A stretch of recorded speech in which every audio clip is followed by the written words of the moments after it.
seen $54 billion worth of investment go down to less than $4 billion, and then other impacts that are happening. But let me turn it over to our experts. Prepare your questions, because I know they'll be taking questions from the audience. And let me introduce to you now who's going to be leading this panel, Alice Hahn.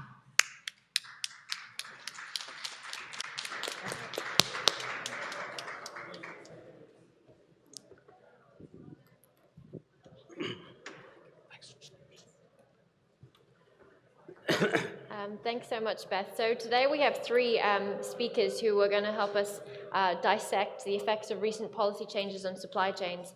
To my direct left, we have Dana Madlem, the VP of Services at Rush Order, a provider of global logistics, customer support, and accounting solutions to hardware startups. To his left, we have Munish Gupta, the CEO of Supply Chain Advisory Group, a logistics consulting company. Munish is an electrical engineering by training with extensive experience in end-to-end supply chain ops, electronics, and e-commerce retail sector. And lastly, we have Jim Mendenhall. He's a partner at Sidley Austin's Global Arbitration, Trade, and Advocacy Group. He's formerly a general counsel for the Office of the U.S. Trade Representative, where he worked on CFIUS and IP-related issues. So for the sake of brevity, we're going to launch straight into the questions that I have for our speakers today. And the first one is to Munish. You work a lot with clients that use global supply chains. From your experiences, which regions have been the most adversely affected, and how do these experiences differ between multinational corporations and startups? As this is primarily a US-China trade spat, so the two countries directly impacted are China and US, because a lot of manufacturing, high-tech, consumer electronics, and retail is done out of China. But there's some indirect effect on Canada also. Europe's not affected, but that's one. And then the next part of the question is, both large companies, multinationals, as well as startups have had issues, and they have had their unique set of challenges.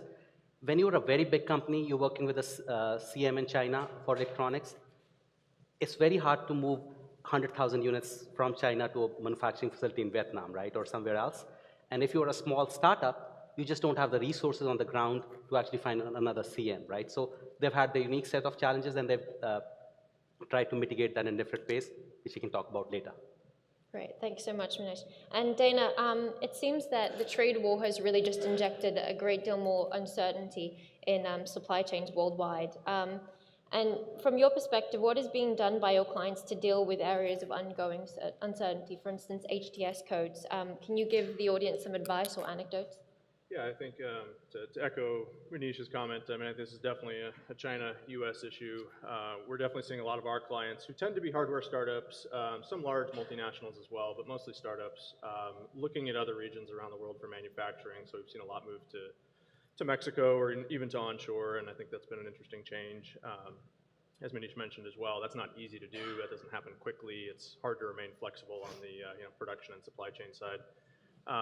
And when it comes to HS codes, there's not really that much flexibility. So what we really push our clients to do, and I'm not a licensed customs broker, but talk to a customs broker who can give you good advice on what HS code to use, and think about the risks involved with which one you choose. So if you are going to be subject to a particular tariff or a duty in any country around the world, whether that's importing to the US or elsewhere, sometimes it's really straightforward. If you manufacture a cell phone, there's an HS code for cell phones that's pretty cut and dry.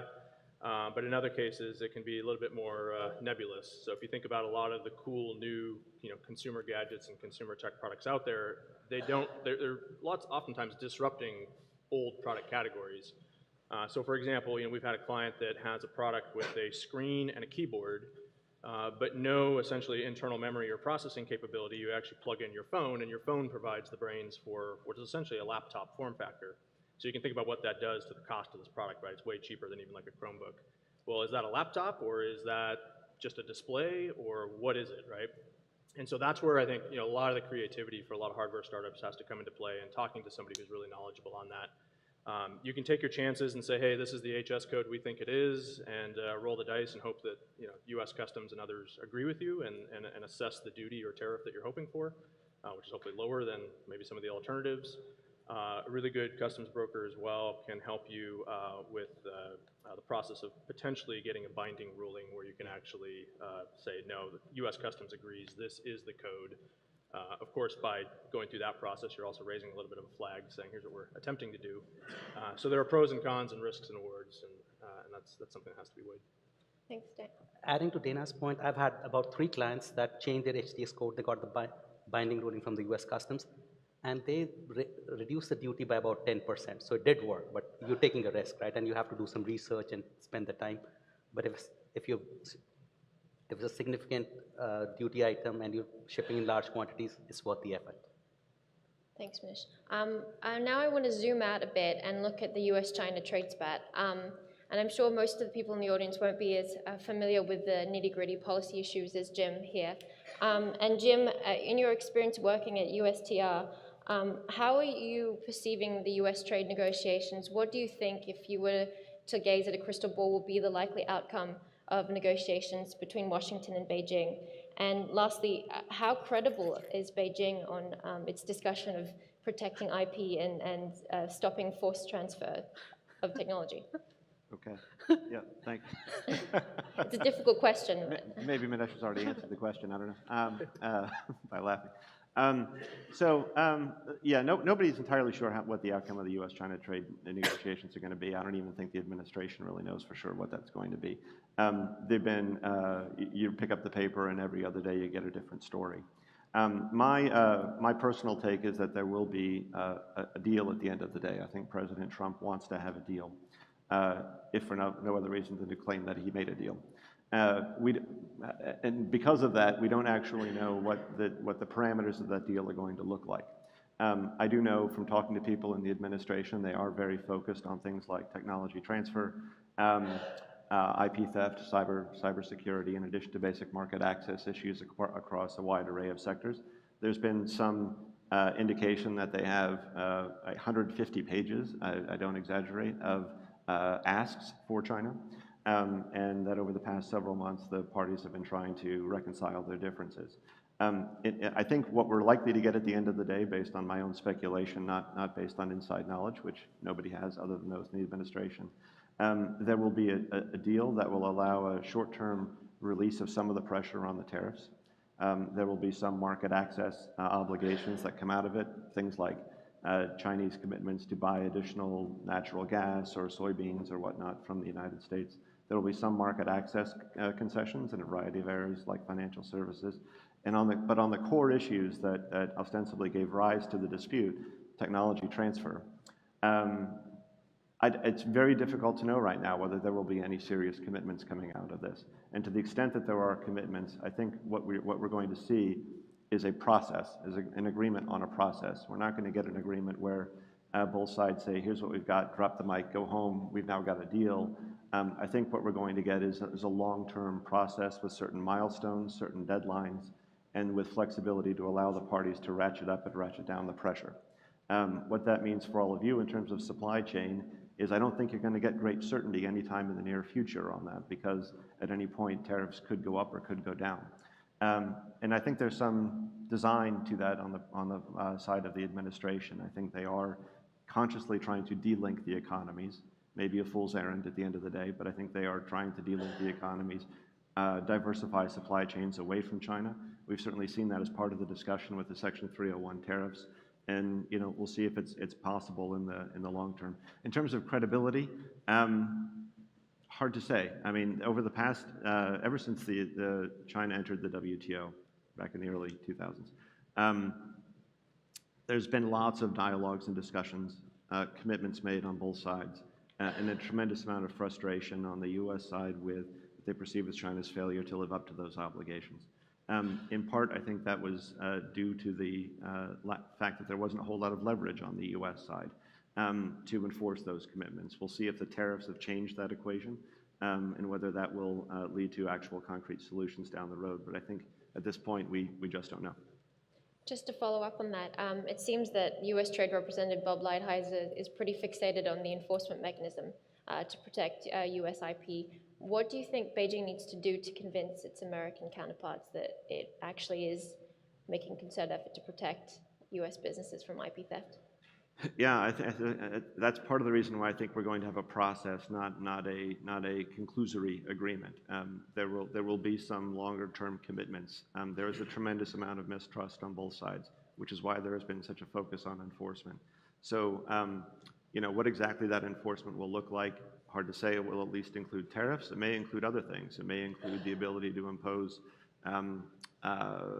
fees on cross-border services, and things like financial services and technology and whatnot. We just don't know at this stage. But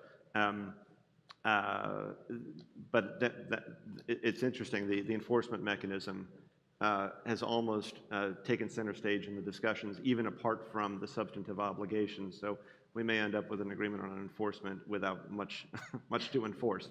But we'll just have to see. It's been a bit of a black box in terms of what the underlying obligations will be. So no one is really going to know until it actually pops out at the end of the day. Thanks so much, Jim.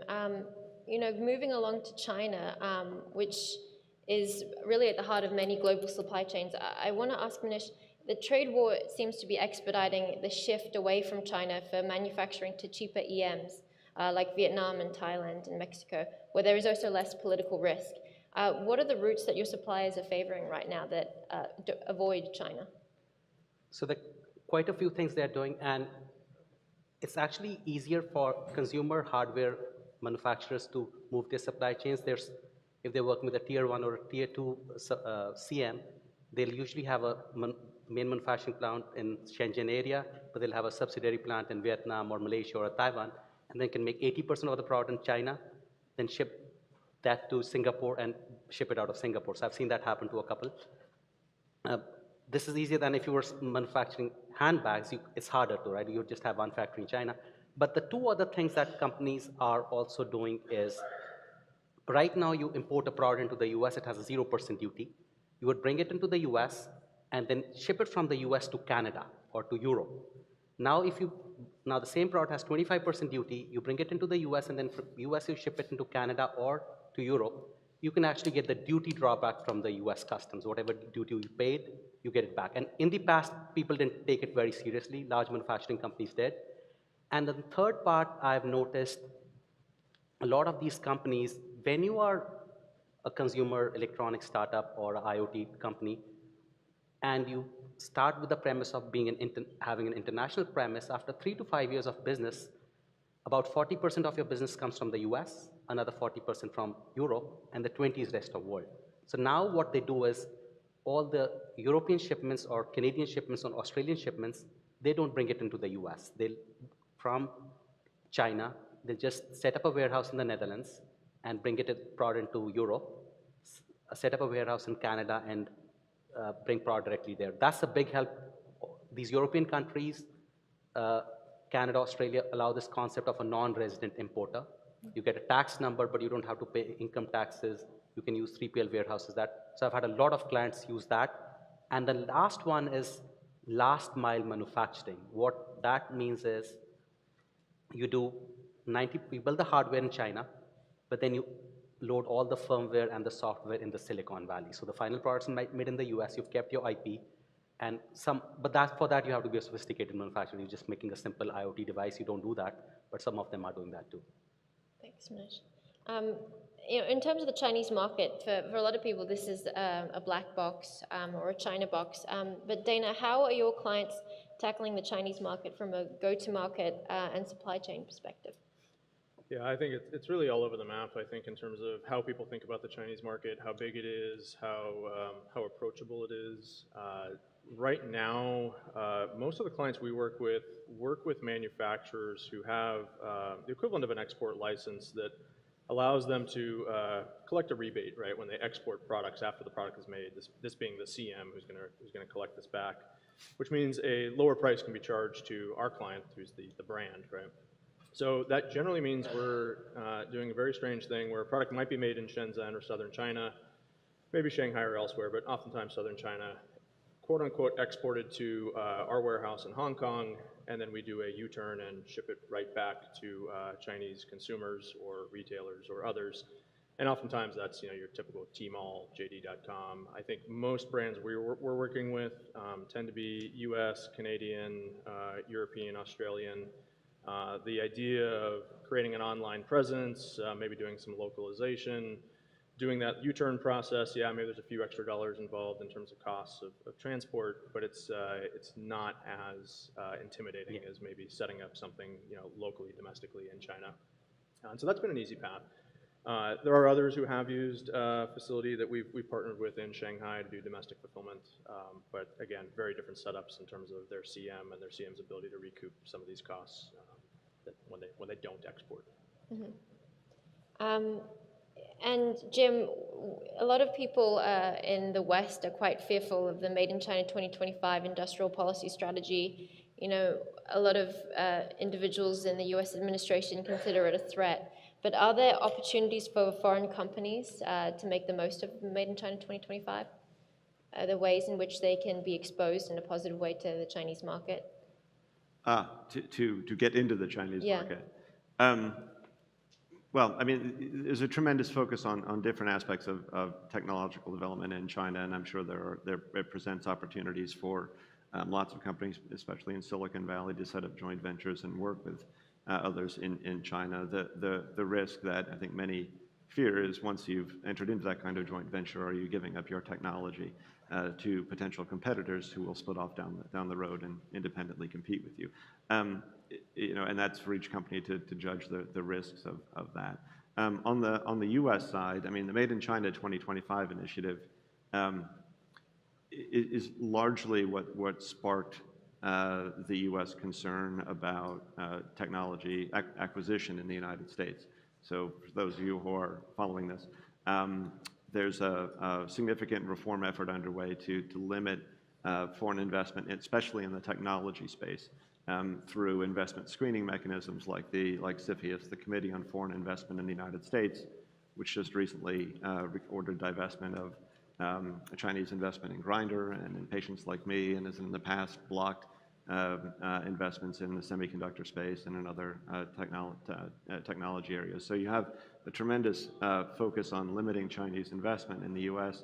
You also have a parallel focus on limiting the export of technology from the United States through export control regulation, and there's a reform effort going on there as well to limit the ability of U.S. companies to license or export their technology in a whole array of new areas designated as emerging and foundational, and the government is still trying to figure out what emerging and foundational technology means.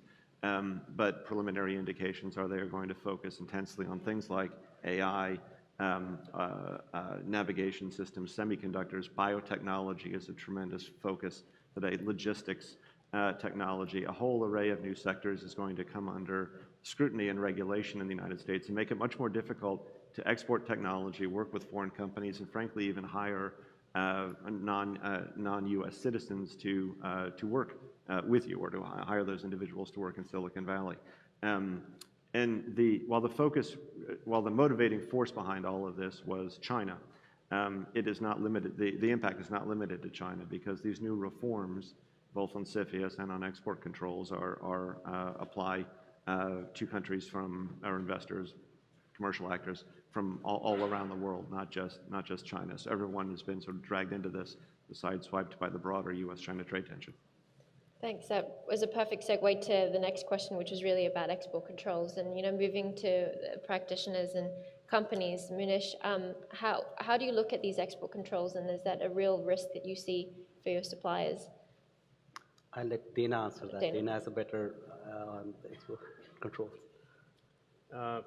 Yeah, I think, like, you mean leaving the U.S. or leaving China? Exporting from the U.S. Export from the U.S. We don't encounter it too much because most of our clients are consumer products, and it's not been a major issue. I think the U.S. has still tended to take a pretty laissez-faire approach to the products we ship, so I don't think it's been a huge impact quite yet. And I can add, so as of now, U.S. has this a country list, like you can't export to Sudan, North Korea and everything. And Dana works with a lot of consumer electronics. I work with them. I haven't seen too many problems. Only in cases when you have an augmented reality product, virtual, and you have B2B applications, right? So I had a client, the augmented reality glass was to be used in industrial purposes like oil and gas, medical.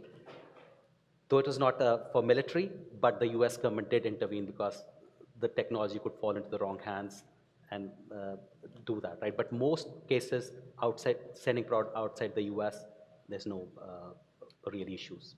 As long as you keep following safe country list, you're fine. Yeah. And there are, Oh, please go ahead. I'd say there are, it's not an export control issue, but there are some countries that are incredibly difficult to ship to from the US. So shipping a single parcel with a consumer product to practically anywhere in Russia right now with the US carrier is extremely difficult. Duties and taxes and other things in places like Brazil and South Africa, even India, some other places make it really difficult, but those are more import issues on those countries' sides as opposed to export issues. Yeah, Jim? Yeah, I was just going to make 2 points. One, a lot of these changes to the system on the export control side and on the CFIA side haven't quite worked their way through the system yet. They're still under consideration. So, you know, whether that will have an impact on the longer term, I think remains to be seen in terms of how rigorous and expansive those restrictions ultimately end up being. It is an issue that I think a lot of startups in Silicon Valley are unfamiliar with at the moment and need to become familiar with. Because the consequences of not understanding the regulatory coverage of your technology are potentially very significant. Particularly, I should say not just when it comes to trade and actually exporting your goods or exporting your technology or hiring foreign nationals, but it also has a significant impact on your source of capital. Because under the new regulations, there's a tremendous amount of focus on foreign investment that allows foreign investors to have access to export control technology. And in some cases, filings and clearances are mandatory. And if you get it wrong and you don't file, the financial consequences are potentially severe, including not only divestment, but financial penalties up to the value of the underlying transaction. And startups, in my experience, generally don't know what export controls are. And take the view we don't export and therefore it doesn't matter to us. That neither of those are acceptable answers. Again, particularly when you're trading or when you're trying to seek foreign capital, whether or not you export is not the relevant question. You really have to understand the underlying regulatory regime. And I'll just add one thing. So when you are a US-based startup selling B2C consumer products to foreign countries, it's easy. But whenever it's a B2B product, so you're making a next generation electric car or a locomotive engine and you're selling it to the Indian Railways, then the government will get in because you're selling it to a government, it's a B2B consumer and there's issues with technology transfer. So when you're selling an industrial or B2B product, high dollar value, a larger shipment, then you really have to be very careful. Mm-hmm. And are there concerns about dual-use technologies? You know, technologies that can be used both for civilian and for military purposes. Are there any of your suppliers involved in those sectors that are sensitive to? As I said, I have an augmented reality glass company. So right now, their augmented reality glass is being used at Stanford for brain mapping. So surgeon sees it, and then but then they were not being. It was not allowed to be exported to Asian countries because the same could be used for military purposes, right? So the government gets in, and also for oil and gas in foreign countries because that can be used to disrupt pipelines and all that, right? So this was the technology is supposed to detect leaks in the gas pipeline, but there's potential negative uses of it to disrupt, to blow up a pipeline also. So that company was not allowed to sell the product outside. So it was commercial, but has potential negative military applications. Mm-hmm. I want to end our questions before we segue to Q&A by asking a kind of a longer-term question, which is the effect of AI and IoT on supply chains. I remember we had a discussion about how the trend of data localization basically means that we'll see more last-mile manufacturing, as you both called it, Dana and Munish, meaning that you'll have the last element of production being done in the country that you're exporting to, so potentially the US if you're exporting to the US. And the reason I raise this question is because, you know, from a policy research perspective, IoT really touches on a lot of countries' data concerns that have only grown in recent years. So how are your hardware suppliers thinking about those long-term trends of countries becoming more prohibitive of data transfers and being more concerned about data protection? So if you're making a very simple IoT device like a Bluetooth tracker, right, to track your mobile phone or your products, the government doesn't care. So, and it's low cost manufacturing product, so that's not involved. But if you have a high precision robotic product where you're using 3D printing or manufacturing in the US, there the government is keen that the manufacturing doesn't go out of the US. And for high-end precision medical electronics, quite a lot of the supply chain is already in the US. But for data localization, the simplest solution is last mile manufacturing. So I've had, there are quite a few actually manufacturing facilities in Silicon Valley, which is unheard of, which was kind of unheard of because of the super expensive cost of real estate, right? Everything moved out. But I have had about 2 or 3 clients that one of them makes a data server, a private data server with, and they did, so your emails are not tracked. They did build all the hardware in China, but the final firmware, software, everything was done in the US and was by choice because of all the sensitivity of the data and all the data is localized here, right? So that's the biggest solution. And then do the manufacturing in the US, which is cost prohibitive, but then a lot of others are doing nearshoring into Mexico because China always still, as of today, if you're working with China, you're using local servers, you'll have to share the data, which they don't want to do. Yeah. I think we've seen that a lot of that too, where the definition of what is a manufacturer has changed. So traditionally, we're considered a third-party logistics provider, so a warehouse and fulfillment provider. But to Munish's point, we're doing a lot of last-mile configuration, so adding firmware to products, flashing firmware, making small changes here or there, whether that's customer-driven because of the brand is shipping the product to somebody who wants something unique, or more than likely they really want to retain quality control near shore, onshore. But then also worried about IP theft as well in some cases where, yeah, if you have a product that is intended for data privacy, you want to really tightly control that. And so, yeah, there are instances where we're flashing firmware as part of the pick and pack process when we ship a single unit to a consumer, right? It can in few cases reach that level. Yeah, just 2 comments on the security and regulatory side of this. The Internet of Things is perceived by the U.S. government as a significant point of vulnerability in U.S. infrastructure. And they pay a tremendous amount of attention on that technology, and in particular the services associated with that technology. So just to give you an example, which some of you may be familiar with, a few years ago there was a data breach associated with Fitbit, where somebody in Australia, I believe, was able to break into the Fitbit data and able to track troop movements because all the troops were wearing Fitbits. But it's not just limited to that. So Internet of Things and data is a tremendous focus, which is why, again, CFIUS ordered divestment of Grindr recently, and same for patients like me.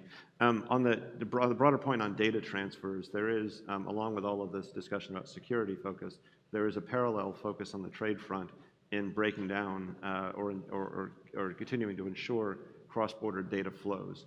And there are new disciplines that are emerging that will hopefully facilitate data flows and prevent countries from enforcing data localization and blocking data flows, which will have an impact on the utilization of technology as well. Thanks so much, Jim. Now we'll segue to Q&A. We have a little over 5 minutes for questions, and we have roving mics. So if anyone has a burning question, please raise your hand. And please try to keep the questions brief so that others can ask as well.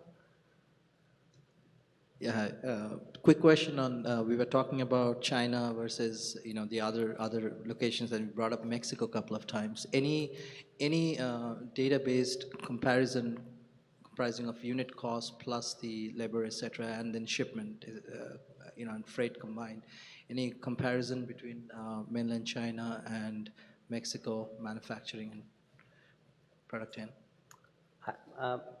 So, well, in China, because the labor cost is lower, but now you're actually paying more in terms of cost of shipping it to Mexico, doing the final work there, and then trucking it to the US. But what I've seen, Mexico is about 25% more expensive, but then it's easy to justify that cost in terms of nearshoring and also the turnaround time to get the product ready to yourself, right? But if you manufacture in the US, then the cost really goes way out of whack, right? But and people just usually ship bulk manufacturing going by ocean freight, which really keeps the cost down quite a bit. A lot of automobile manufacturers are doing that. Just to add to that anecdotally, most of the products we're seeing that are manufactured in Mexico and being shipped up to our warehouses here, pretty high price point. So for what that's worth, they're not $39 products. They might be $300, $500 products. Whether that's coincidence or not, probably not. But Hi. For the last mile configuration that you said, right? What is the cost implication in terms of the export? Is the product considered, totally done in the US, China? What are the export costs for that kind of configuration? I might not be able to answer the question because I'm not a manufacturing guy, logistics guy, but I do work with manufacturing providers. If you look at the cost, the hardware is all built in the China, right? You work with a Jabil or Flex or whatever. Then you ship it to the US, that also stays the same. Now the final software load is done in the US, yes. The cost of getting a worker in the US is $50 an hour versus $10 in China, but that's a small part of the process, right? So you have to understand that cost will go up, but not by a huge amount. But I'm not an expert on that. I can introduce you to providers who can do that, who do it for me. My question was not so much in terms of the cost of the development. I was talking most in terms of the customs duty. What is the final product customs duty? So in this case, right now, if you manufacture the product 100% in China with the firmware uploaded in China and you hit the tariffs, you get a 25% tariff. So that's 25%. But if you do 90% of the hardware in China and do the software upload in the US, that's a made in US product and the duty is 0. So, sorry, I understood your question. But yeah, so there's definitely, that's why they're doing it. It's data localization, IP protection, but more, the genesis was to do it to save the duties. Then it's a made in US product. Anyone else?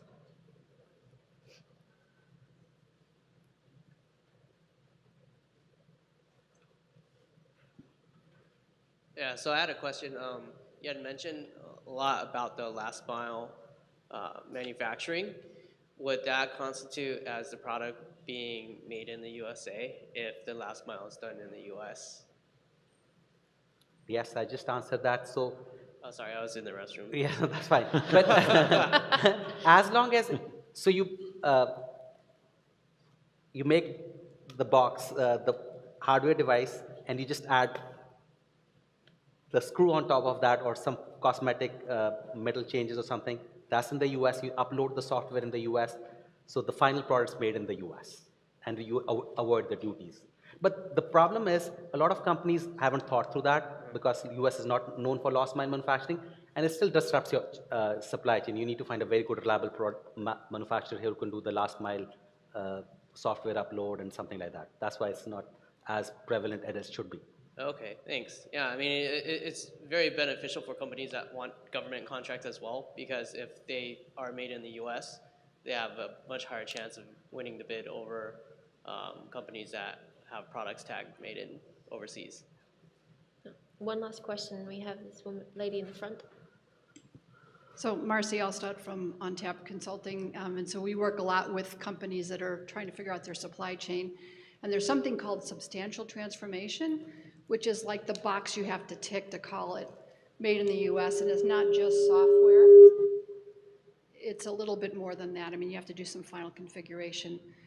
It's gray, but it isn't, unfortunately, it isn't as simple as just adding the bits at the end to label it made in the USA. So I think from my experience. So Marcy, I've worked with Andre and Untitled, so I know. So what I've had a client that has a memory device, right? The physical memory was made in China, in southern China. Then they took that memory module into Taiwan, and they did the transformation. What they did was they actually added hardware to make the keyboard and all that.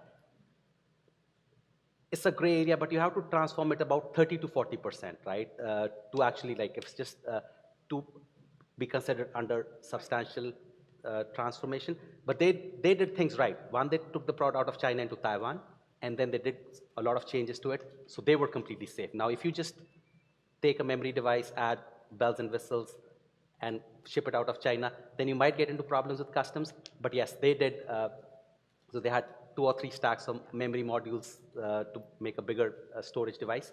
But you need to do at least 30. You won't get caught. It's gray area, but customs can look into that. But they are looking into that. It's complicated, Yeah. right? Thanks very much. Well, now we're out of time, so please join me in thanking Dana, Madlem, Munish, Gupta, and Jim Mendenhall, and give them a round of applause. Thanks so much. This is fun.